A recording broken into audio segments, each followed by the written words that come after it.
So I'm gonna start by making the pie crust, and the first thing I wanna do is combine 2.5 cups of flour and 2 teaspoons of salt. All right, so I'm just stirring that gently with a spoon. The next thing we're gonna do is cut in the butter. So I have done this with my food processor before, but I'm doing it by hand today in case you don't have one. So this is, that's 2 sticks of butter that I've cut up into smaller pieces. And then if you have a pastry blender, you can use that, but I generally just like to smush it up with my hands. You want the butter to be nice and cold so that you get clumps of butter, just small bits, about like that, but that it doesn't just melt into the flour completely.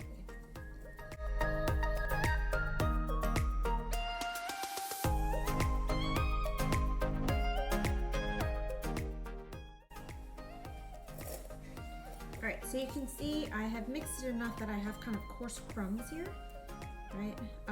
And it'll stick together just a little bit, but then crumbles apart. So what we want to do now is add the water. All right, and it's important to have really cold water so it doesn't melt your butter.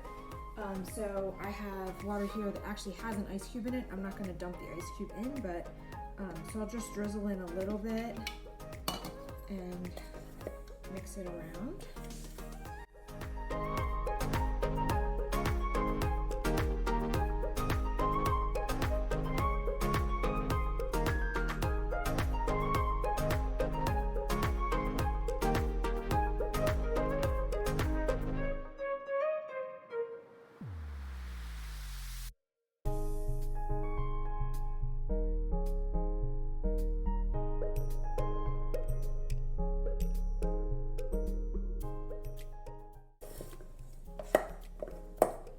All right, so we're just about there.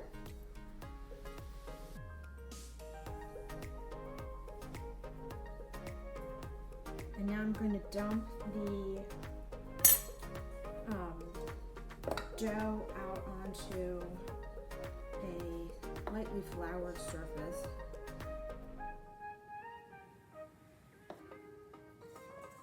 So that I can shape it into a ball. Although I almost have it into one in my bowl here, but.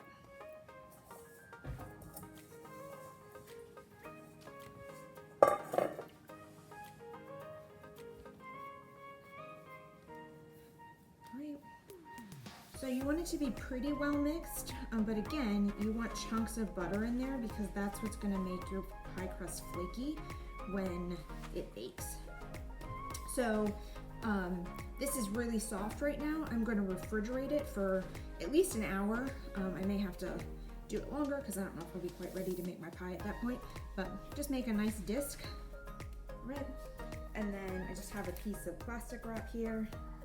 I'm gonna go ahead and put it in that. Wrap it up, wash my hands, and then I'll just stick that in the fridge to rest and chill for at least an hour.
So we've taken our pie crust out of the fridge. It's not quite firm, and it could sit longer, but I'm ready to make my pie, so I'm gonna call that long enough.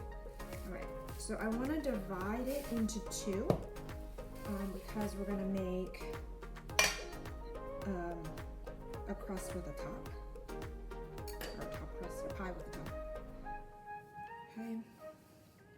So again, I want to not overhandle it because maybe you can see there's some small chunks of butter in there, and we want them to stay in there and not become too small, or our crust is going to be tough.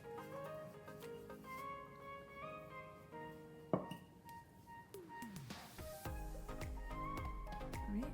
If you don't have a rolling pin, I feel like most kitchens have a rolling pin, but if you don't have a rolling pin, when we lived in Connecticut one summer when my husband was doing research, we were in a little apartment that we sublet from some graduate students. And they didn't have much in their kitchen, so when I wanted to bake and needed a rolling pin, I just used a glass that's flat on the side, and that worked well. So you can try that. All right, so be patient with it. The flour makes a little bit of gluten, so it's a little bit elastic, so it needs some time to adjust when you roll it out. Okay, so I have my pie plate here, so I'm gonna just roll this onto my rolling pin so that I can move it without ripping it, and roll it back into the pie plate. Okay. Right, and you want to try not to stretch the crust when you put it in, so it stays nice and even. All right, so in an ideal world, your crust will be nice and smooth like this, but sometimes it rips when you move it, and you know what? Sometimes you have an edge that's not quite as high as you want it to be, because it's hard to roll a circle. So just push it together if you need to, and it'll stick to itself. And you know what? We're gonna fill it with fruit anyway, so nobody's gonna see. So I'm gonna cut off, actually I'm gonna wait to cut off till I put the top on. All right, so I'm gonna set that aside for just a second. Here, let me scoop my filling in it. All right, so this has just been sitting just a little bit. This has flour in it, which serves as a thickener because the strawberries and the rhubarb, both, mostly the strawberries, are gonna release a lot of yummy juices when you cook them.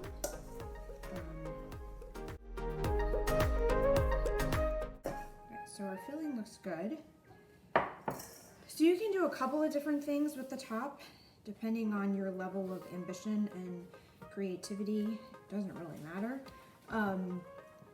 I am gonna do a lattice top today, just because it's pretty straightforward for me, because I've done it a few times. I've also done, you can roll it out flat and use a cookie cutter and make shapes. Last year for Memorial Day, that's when we picked our first strawberries, and I cut stars out and put that on top of the fruit, and it turned out really pretty, and that will work too if you want to do it that way. Then you don't have to do the lattice, which is a little bit complicated, but it looks really fancy, and it's not actually as hard as it looks like it might be. Let me get my pastry cutter out. You can do this with a knife if you don't have a pastry cutter. That's fine too. I would think a pizza wheel would probably work too. So at this point, I'm just cutting hopefully relatively equal sized strips. I'm not so good at making them equal, and it really doesn't matter. Just make sure pie look kind of rustic, I think. I'm gonna go with that.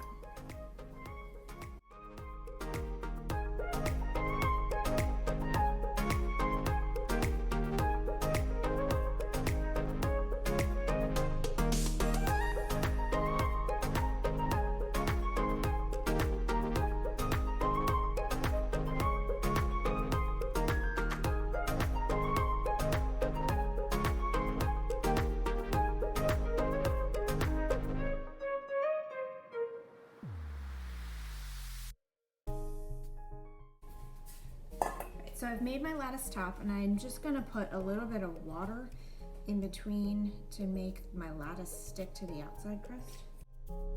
All right, I've got all our edges crimped down, or pushed down with the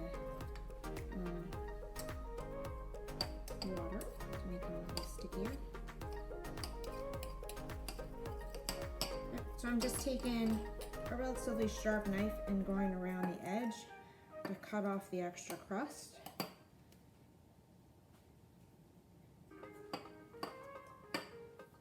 All right, and then the last thing you want to do is just put a little flour on your fingers and make a nice pretty edge where you just cut it. So I use my knuckles because I have fingernails, but if you don't have any fingernails, you could use your 2 fingers like this. But you hold down and then you push with your thumb in the other part to make like a nice crimped edge.